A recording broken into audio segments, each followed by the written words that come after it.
Hey, what's up everybody? This is Muth24, and today I'm going to be taking a look at the Iron Man Marvel anime series DVDs. This is a 2-disc set, and there were a few Marvel anime that came out uh, about a year and a half ago, I want to say, toward the end of G4's real life cycle, because now they're being phased into some GQ channel or something weird like that. Anyways, I hadn't followed G4 for the longest time, but then they announced these, and I figured I'd give them each a shot. And Iron Man was easily my favorite of the bunch. I don't think it's a great anime, but it's a fun adaptation. It's not bad. You're watching it mainly for the comic booky action. I wouldn't say it's as good as the films, but it's fun to watch. I have not seen Blade because I'm not familiar with Blade in general. I watched a little bit of the X-Men one, wasn't too hot on that, and I watched quite a few episodes of the Wolverine one and thought that was pretty terrible. But the Iron Man one I thought was enjoyable enough. It's cheesy at times, but it's got a halfway decent story to it. It is animated by Madhouse, who makes some gorgeous looking anime, and this is really no exception. They've done some cel shading with the 3D models of the Iron Man suit and the Zodiac suits that you'll see in there. And while they do kind of stand out a little bit from the backgrounds, it's not as drastic as something older like, say, Blue Sub number 6, where the 3D models just don't even fit anymore with the traditionally animated background stuff. Which I think more is just a statement of how far the digital animation has come, in recent years. But this is, I believe, 13 episodes. You get 2 discs inside the casing, and on the front there you've got Iron Man's face. But the discs are rather plain. You do have the Japanese text underneath the English there. There was like a little G4 insert there that I didn't keep. I just recycled it. But then we've got on the back some shots of the Iron Man suit, Tony Stark himself, and just some combat there. There are a few special features on here, but nothing like real out of the ordinary.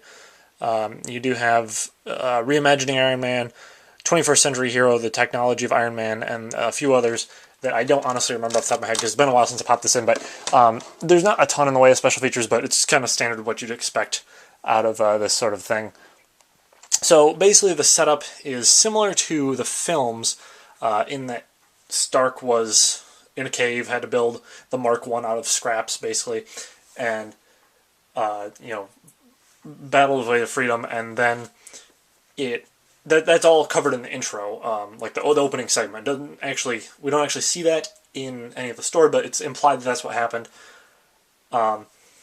And then it kind of jumps way forward into where the series picks up, which is sort of a tail end of Tony Stark's career. He's basically put an arc reactor in every major country around the world so that they have self-sustaining energy forever, basically. It's free to them. And he's basically training these pilots for new Iron Man suits that will be mass-produced to, protect the arc reactors in the countries so that he can basically retire Iron Man and just hand it off to a new generation.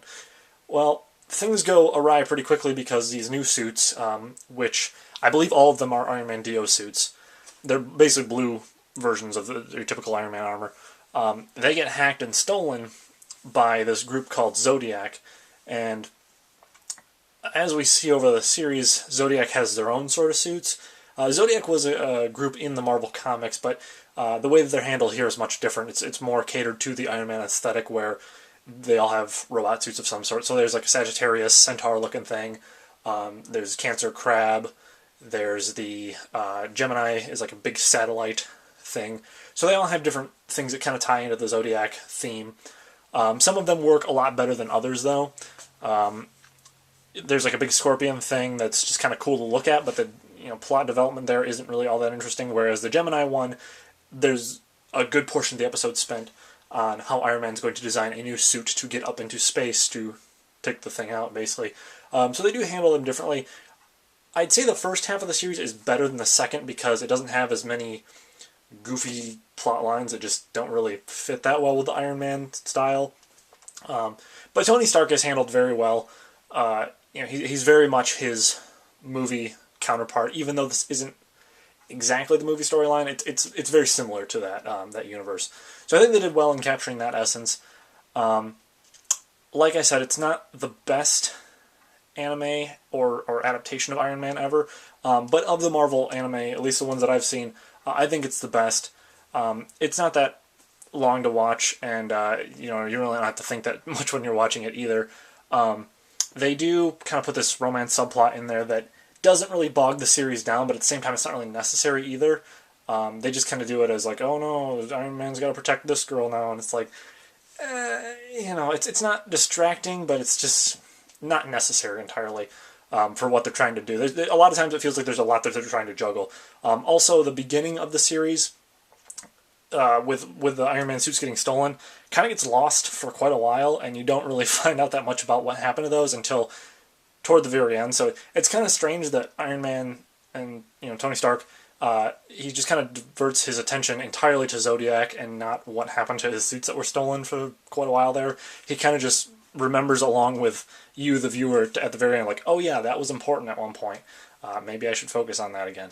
But it's a quick and easy watch. I think this was like maybe $15 to pick up the whole set. It's probably even cheaper now. So I mean, if you really like Iron Man and you like Marvel comics and stuff, it might be worth a look. Otherwise, if you're looking for something that's just mind blowing or at the caliber of the films or the comics, you might be a little bit disappointed. But yeah, it's just a quick, fun watch. Nothing real extraordinary here. But that's pretty much it for this review, and I will see you guys next time.